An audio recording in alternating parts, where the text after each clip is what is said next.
Owen, good result, good workout against Waterford, and you got to see all these great Crystal Palace fans here. What do you make of the day? Yeah, it was good. Obviously, I didn't realise there were going to be that many fans at the game. Do you know what I mean? So it was a great turnout, and for most of the boys, they got 75 minutes under the belt, and we got another 2 weeks to go before it kicks off, really. Now, of course, you've got the couple of friendlies left. Lazio's a big one, but after that, it's all eyes on Spurs.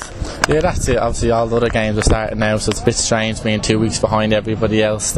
We kind of enjoy the football at the moment, but I got one more big game against Lazio, and then back on the telly again against Spurs.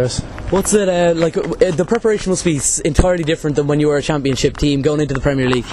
It hasn't been too different. Obviously, we just come back a bit later and still trying to get our fitness up, and I'm sure the manager's working hard behind the scenes to get a few more players in because we are lacking a bit at the moment.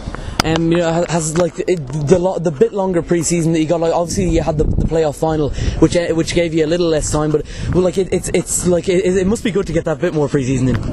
Yeah, it is. As I said, obviously lads are kind of working a bit harder because we're going to be playing against a bit tougher players this year, and the spotlight's going to be on us. 3 out of the first 4 games are going to be on telly as well. So, and we're looking forward to it. We're going in. Most of the lads haven't played in the Premier League, so that'd be good, and we're raring to go come kick off. Now, a lot of people would obviously tip Crystal Palace to go down with the squad is very similar to the Championship team. What would you say to those people? What would convince you that the Crystal Palace is the team to stay in the Premier League, the shock team? I don't really have to say anything to anybody really. Yeah. Last year we were you're talking on the pitch. Yeah, that's it. Last year we were tipped to get relegated, so you can't really listen to anybody else once you're confident in the squad you have here, and the 4 walls of dressing rooms, which is the main thing. And we know that we got good players and we'll do well. No doubt about it. The way that the way that Spurs have they've had a hectic summer, and now today Jermaine Defoe came off injured against Monaco. It gives you it gives you a bit of something to take advantage of in sort of what might be a transition period for them. I think everybody's always talking about Spurs and their players and who they're signing, and everybody's kind of writing us off, and that's football. It's just because they sign players for 50 million doesn't mean that we won't have a chance. And even today against Waterford, they're a good team, and it took us a long time to get going, really. All right, well, thanks. Pleasure. Damien, back in Ireland, a good win for Crystal Palace, 4-0, but the late goals, it showed that the fitness levels are getting there. Yeah, for sure. I just think that for us it's all about building towards the first game of our season, and I know it's good for clubs like Waterford, to get hopefully some money in the door, and hopefully for some of the young guys to see some proper professionals coming over from England. So all round I think it's good for everyone. We get what we need out of it, and hopefully the supporters got to see something as well with the 4 goals. Talk to me about the Premiership season. Spurs, it's a big one. It is, of course it is massive, but you know what, we've been speaking about since we got back pre-season. We're not there to make up the numbers, we're not there for days out, we're not there for a bit of fun. We're going to go and give it a go, and then see where the chips fall. Hopefully we'll be good enough come the 5th of May. I think we're good enough. I think we've got a good enough team spirit, and hopefully the manager's going to add some players in the start of the season, and we're looking forward to it. And for yourself, it's been a bit of a fairy tale after the way that the whole the Ipswich thing ended for you. To get to play in the Premiership now with Crystal Palace, it's spectacular within 12 months. Yeah, that's it. I just think I'm a big believer just letting things happen. If you try and force things, you usually get bogged down or get in the muddle. But I just enjoyed the year last year, and look where we ended up. And I'm going to treat this year no different. I'm just going to go and play with a smile on my face, and I like going training every day. I love training every day. I love playing, and you know what? If it's a success, great.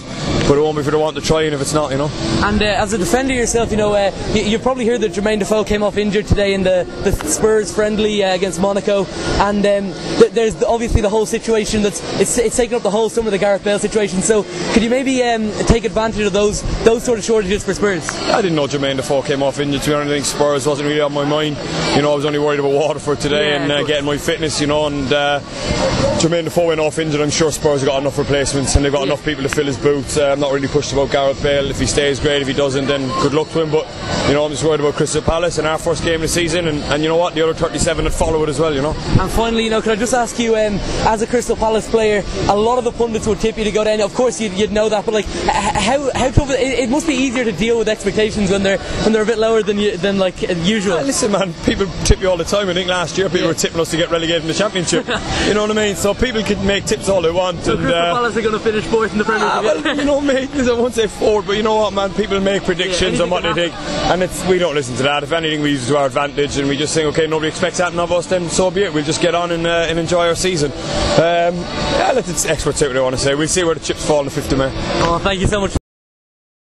Kevin Phillips, good result, good for the fitness, and you know it's good to see all these Crystal Palace fans in Waterford. It was fantastic turnout from both sets of supporters. Great place to come.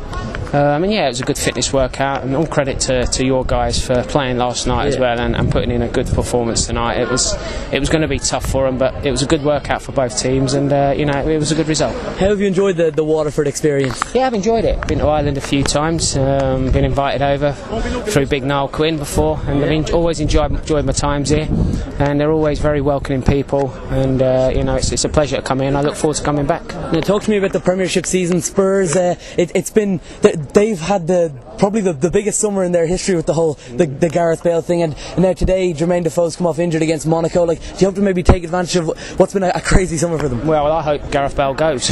Yeah, you have to. Before 2 weeks' time, and yeah, if Jermaine Defoe's come off injured, that's a blow for them.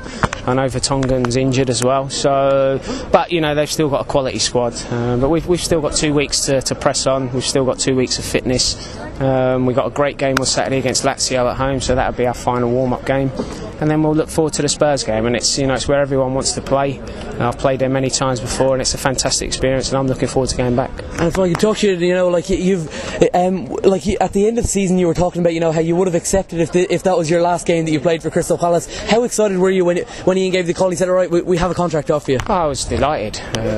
As I said, you know, this league is where everyone wants to play, and for me to be playing in you know, just turned 40. There's only 3 players that have done it before, and I'm delighted and privileged to be in that bracket. So yeah, the gaffer called me 2 days after the player final, said he wants me to sign, and that was enough for me, and I couldn't wait to put pen to paper and start back pre-season, and you know, I've certainly enjoyed it so far. Alright, thanks very much.